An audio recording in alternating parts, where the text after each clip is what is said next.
آج کا سوال نمبر 2، نماز کے تشہد میں رفع سبابہ یعنی یہ شہادت کی انگلی کو تشہد میں بلند کرنا، اس کا سنت طریقہ کیا ہے اور کیا اسے حرکت دینا بھی سنت ہے؟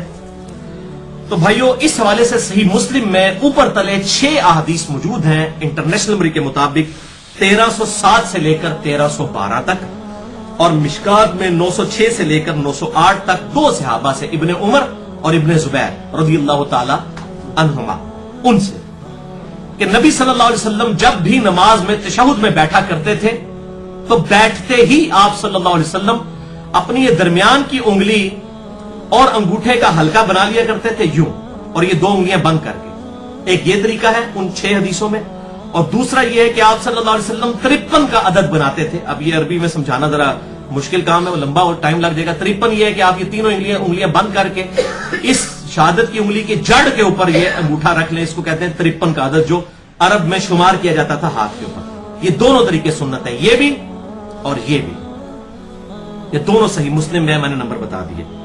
اور پھر آپ صلی اللہ علیہ وسلم تشہد میں بیٹھتے ہی یہ کر لیا کرتے تھے۔ اس سے یہ بات پتہ چلی کہ یہ بالکل باطل بات ہے کہ اشہد ان لا الہ الا اللہ پہ اٹھانی ہے، اشہد ان لا پہ اٹھانی ہے اور الا اللہ پہ گرانی ہے، یہ کسی ضعیف حدیث میں بھی نہیں ہے۔ صحیح تو چھوڑ دیں، بیٹھتے ہی آپ صلی اللہ علیہ وسلم یہ کام کیا کرتے تھے۔ اور اس حوالے سے جو فقہ حنفی کے بعض علماء کا یہ موقف ہے، سب کا نہیں لیکن بعض علماء کا یہ موقف ہے کہ یہ تشہد میں انگلی اٹھانا حرام ہے۔ دیکھیں، اور یہ پھر اپنے بابوں کے ایسے فالوور ہیں کہ شیخ احمد سرہندی، جنہیں مجدد الافسانی لوگ کہتے ہیں، المتوفا 1036 ہجری، انہوں نے باقاعدہ حرام کا فتویٰ لکھا ہے۔ اور یہاں پہ بھی جتنے نقشبندی مجددی ہیں نا، یہ تشہد میں انگلی نہیں اٹھاتے ہیں، بابا جی کو فالو کر رہے ہیں۔ اور پھر بریلوی مکتبہ فکر میں ہی غلام رسول سعیدی صاحب، اللہ تعالیٰ ان کی غلطیاں معاف فرمائے، میرے استادوں میں سے ہیں، دنیا سے جا چکے ہیں، اللہ تعالیٰ ان کو نیک کاموں کا اجر دے اور غلطیوں سے جو ہے وہ درگزر فرمائے۔ انہوں نے باقاعدہ پھر تقریباً 40 صفحوں پر مجدد الافسانی المعروف شیخ احمد سرہندی کا رد لکھا ہے شرح صحیح مسلم میں کہ ان کا عقیدہ بالکل باطل ہے۔ تو یہ بریلوی مکتبہ فکر کے سمجھ لیں اس دور کے سب سے بڑے محدث غلام رسول سعیدی صاحب، جو حال ہی میں فوت ہوئے ہیں، انہوں نے رد شرح صحیح مسلم میں شیخ احمد سرہندی کا لکھا ہے۔ تو وہ کہتے ہیں انگلی اٹھانا ہی حرام ہے۔ اب رہا مسئلہ انگلی سے، یہ تو ہو گیا انگلی کا اشارہ کرنا، یوں کرنا یا یوں کرنا، تشہد میں یہ تو اشارہ ہوا۔ اب دوسری چیز ہے انگلی کو حرکت دینا، یہ الگ سے چیز ہے۔ مسلم شریف میں حرکت کا ذکر نہیں، صرف اشارے کا ذکر ہے۔ تو اس میں یہ بات امپلائڈ ہے کہ ابن زبیر اور ابن عمر رضی اللہ تعالی عنہما نے آپ صلی اللہ علیہ وسلم کو تشہد میں اس وقت آبزرو کیا ہے کہ آپ نے صرف انگلی سے اشارہ کیا ہوا تھا، ہلا نہیں رہے تھے۔ یہی مطلب نکلا، ورنہ وہ کہتے کہ ہلا بھی رہے تھے۔ اس کا مطلب ہے تشہد میں کچھ ایسا پیریڈ بھی ہے جس میں آپ نے نہیں ہلانی اور کچھ دیر کے بعد ہلانی ہے۔ یہ صحیح مسلم میں امپلائڈ ہو گیا۔ اور وہ وقت کیا ہے؟ سنن ابی داؤد میں 957 نمبر، سنن نسائی میں 890 نمبر اور مشکات میں 911 نمبر حدیث ہے۔ وائل بن حجر رضی اللہ تعالیٰ عنہ کہتے ہیں کہ میں نے نبی صلی اللہ علیہ وسلم کو دیکھا کہ آپ جب تشہد بیٹھتے تو یہ درمیانی انگلی اور انگوٹھے کا حلقہ بنا لیتے، اور آپ صلی اللہ علیہ وسلم یحرکھا ویدعو بھا، اس کو حرکت دیتے اور دعا اس کے ساتھ مانگتے، اور دعا آتی ہے درود شریف کے بعد، یعنی دعا کی حالت میں اسے ہلاتے تھے۔ اسی لیے وہ مسلم شریف میں ابن زبیر اور ابن عمر سے یہ نہیں آیا کہ وہ ہلا رہے تھے، اس وقت صرف اشارہ ہے، دعا میں اسے ہلانا ہے۔ لہذا شیخ زبیر علی زئی صاحب کا موقف بالکل ٹھیک ہے، جو انہوں نے میرے ساتھ انٹرویو دیا تھا جو 17 جون 2009 کو 100 کوسچنز ود شیخ زبیر علی زئی، تقریباً 50,000 سے زیادہ لوگ دیکھ چکے ہیں، میرے ساتھ 1 to 1 ان کا انٹرویو تھا، اس میں بھی انہوں نے کہا کہ صرف دعاؤں میں اسے ہلانا ہے۔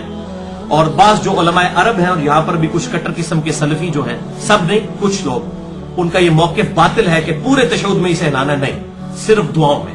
اب دعاؤں میں امپلائڈ یہ ہے کہ پھر پہلے تشہد میں نہیں ہلائیں گے، اس میں بھی آپ دعائیں پڑھ سکتے ہیں، آپ صلی اللہ علیہ وسلم ثابت ہے، دعا تک پہنچے تو ضرور کریں، وہ میں حوالہ بھی دے دیتا ہوں۔ آخری تشہد میں تو دعاؤں کے اندر اسے ہلانا ہے۔ اور اس حوالے سے شیخ زبیر صاحب نے توضیح الاحکام پہ بھی صفحہ نمبر 386 پہ یہ بات لکھ دی کہ صرف دعاؤں میں ہلانا ہے۔ آج سے 4 مہینے پہلے مجھے انڈیا سے ایک ای میل آئی جی۔ اب وہ ایک بڑے مشہور مولوی صاحب ہے، میں ان کا نام نہیں لیتا، انڈیا کے ہیں، وہ پھر بالکل پرسنل بات ہو جائے گی، اکثر باتیں بے حوالہ کرتے ہیں، بلکہ میں نے تو ڈاکٹر ذاکر نائک کے علاوہ تو میں نے کسی کو نہیں دیکھا کہ وہ حوالے دیتا ہو یا میں حوالے دے رہا ہوتا ہوں، باقی تو سارے جو منہ میں آتا ہے وہ بول رہے ہوتے ہیں بغیر حوالوں کے۔ تو اس نے بھی یہ بات کر دی کہ نہیں جی نہیں، ہم تو اس لیے یہ جو الفاظ ہیں یحرکھا ویدعو بہا، تو پورا تشہد ہی دعا ہے، تو اس لیے ہم پورے، تو دروشی بھی دعا ہے. آن دا فیس آف آرگومنٹ بات بالکل ٹھیک ہے کہ دروشی بھی دعا ہے.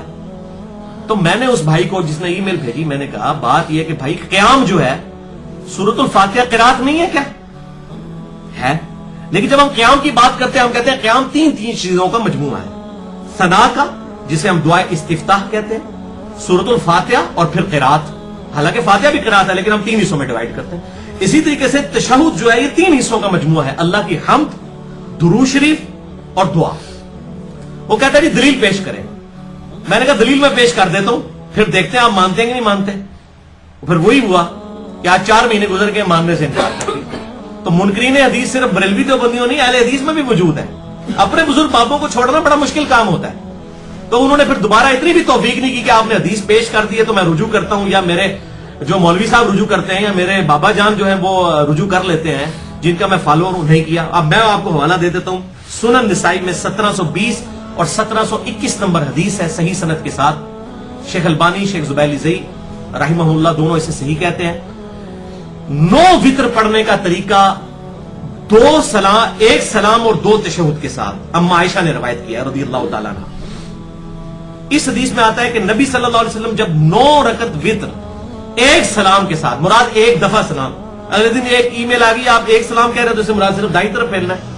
اس حالت تک بھی لوگوں نے ہونا حالت ہوتی ہے. تو میں تاں پہ کہنا ہے اسلام سے مراد یہ ہے کہ 2 دفعہ سلام نہیں پھیرنا، 1 دفعہ دونوں طرف سلام پھیرنا ہے. ہر طرح کی مخلوق ہے اللہ کی، مطلب ہم کریٹیسائز نہیں کر رہے، لیکن لوگوں کو سوچنے کا وہ چشمہ ڈفرنٹ ہوتے ہیں. ہر بندے کا انٹلیکچوئل لیول ایک نہیں ہوتا. تو 1 سلام اور 2 تشہد کے ساتھ 9 وتر، سنن نسائی 1720 اور 1721. اس میں الفاظ ہے کہ آپ صلی اللہ علیہ وسلم 8ویں رکعت میں تشہد میں بیٹھتے، پہلی 7 رکعتوں میں نہ بیٹھتے، 8ویں میں بیٹھتے اور اس کے بعد اللہ کی حمد بیان کرتے، پھر نبی صلی اللہ علیہ وسلم پر درود پڑھتے. یہ اگلے دن کسی بریلوی مولوی نے کہا جی نبی صلی اللہ علیہ وسلم تو درود شریف نہیں سن پڑھتے، انہوں نے اپنے آپ سے آپ پڑھنا سی، یہ پائی موجود ہے سنن نسائی کے اندر. خود اپنے اوپر درود پڑھتے اور اس کے بعد اللہ سے دعائیں مانگتے اور پھر آپ صلی اللہ علیہ وسلم سلام پھیرے بغیر 9ویں رکعت میں کھڑے ہوتے، پھر 9ویں رکعت میں بیٹھ کے تشہد کے اور دعائیں پڑھنے کے بعد سلام پھیرتے. اس میں نے بتایا کہ دیکھ لو تینوں ڈویژن آ گئی ہیں، اللہ کی حمد، درود شریف اور دعا. اب میں نے کلیئر کر دیا، دلیل دے دی، اور کیا کریے، پٹھے لٹک جائیے. اور تو اس سے زیادہ کچھ نہیں کرتے. لیکن وہ پھر ماننے سے انکار کیا اور پھر اس نے رجوع نہیں کیا. پل یہ ہے کہ وہ شرمندہ ہو کے بھاگ ضرور گئے. اس کے بعد انہوں نے بات نہیں اس موضوع کے اوپر کی، حالانکہ کہنا چاہیے تھا جتنے وہ تمکنت کے ساتھ گرجے تھے تو اب پھر حق بات کو قبول بھی کرتے اور صحیح اہل حدیث ہونے کا ثبوت دیتے، غیر مقلد ہونے کا نہیں. پھر کہتے ہیں ہمیں گالیاں دیتے ہیں غیر مقلد. تو بھائی میرے جو ہے حدیث کو نہیں مانتا پھر وہ غیر مقلد ہی کہلائے گا نا، بلکہ ہمیں تو منکرین حدیث کہنا چاہیے ایسے لوگوں کو. اور میں سب سے زیادہ محبت اہل سنت اور اہل تشیع کے تمام جتنے بھی گروہ ہیں، بریلوی، دیوبندی، اہل حدیث، حنفی، شافعی، مالکی، حنبلی، یا اثنا عشری ہوں اہل تشیع میں یا زیدیہ ہوں، سب سے زیادہ محبت اہل حدیث کے ساتھ کرتا ہوں، کیونکہ انہیں جب حدیث پتہ چلتی ہے وہ بات قبول کر لیتے ہیں. لیکن اگر وہ نہیں قبول کرتا پھر سب سے زیادہ غصہ بھی ان پہ ہوگا، اس لیے کہ بھئی آپ کا تو دعویٰ تھا، باقیوں کا تو دعویٰ بزرگ بابوں کا ہے، آپ تو بزرگ بابوں کے پجاری نہیں تھے، تو آپ بھی جب حدیث نہیں مانیں گے تو آپ پہ تو غصہ آئے گا. تو آپ لائک اسٹوڈنٹ کے اوپر ہی غصہ زیادہ ہوتا ہے نا ٹیچر کا. تو اب مانے کہ یار یہ بات حق ہے، نہیں قبول کی. تو اس حدیث سنن نسائی 1720 اور 21 کے اندر سلفیوں کے لیے بھی پھکی ہے، سارے سلفی نہیں جو کٹر قسم کے وہ بنے ہیں، اور حنفیوں کے لیے پھکی ہے کہ ان کے نزدیک وتر ہے واجب. اور واجب اور فرض نماز میں وہ کہتے ہیں کہ جیسے ہی آپ درود شریف پڑھ لینا اللہم صلی علی محمد تو سجدہ صاحب واجب ہو جاتا ہے. ان کے لیے پھکی ہے کہ آپ صلی اللہ علیہ وسلم نے درود شریف بھی پڑھا، دعائیں پڑھی 8ویں رکعت میں، اور اس کے بعد آپ 9ویں کے لیے کھڑے ہوئے، لہٰذا آپ صلی اللہ علیہ وسلم پر سجدہ صاحب تو واجب ہو گیا، نعوذ باللہ جان بوجھ کر. یہ ان کے لیے پکی ہو گئی. اور سجدہ صاحب والے لیکچر میں بھی میں نے حدیث کوٹ کی ہے، مسئلہ نمبر 92 میں سجدہ صاحب کے 5 سنت طریقے اور اس کے 8 مقامات کے کن مقامات پر سجدہ صاحب واجب ہو جاتا ہے، اور 5 ایسے مقامات جن کے اوپر نہیں ہوتا، وہ میں نے ڈیٹیل کے ساتھ مسئلہ نمبر 92 اہل سنت پاک.com پہ. تو یہ حنفیوں کا رد ہو گیا. اور سلفیوں کا اس معاملے میں ہو گیا کہ وہ جو یہ کہتے تھے شیخ زبیر صاحب کے اوپر تان کرتے تھے کہ جو وہ کہتے ہیں دعاؤں میں ہلانا چاہیے، تو میں نے الفاظ جو ہیں وہ بتائے یحرکھا ویدعو بہا. اور یہاں سنن نسائی سے پتہ چل گیا کہ 3 چیزیں ہیں تشہد میں، حمد، درود شریف اور پھر دعا. یہ الحمدللہ اس حوالے سے موقف بالکل کلیئر ہو گیا. سنن نسائی میں ایک اور حدیث ہے 1161 نمبر کہ آپ صلی اللہ علیہ وسلم تشہد میں جب یہ انگلی اٹھاتے تو مسلسل اس انگلی کی طرف دیکھتے رہتے تھے، انگلی کی طرف دیکھتے رہتے تھے تشہد کی حالت میں.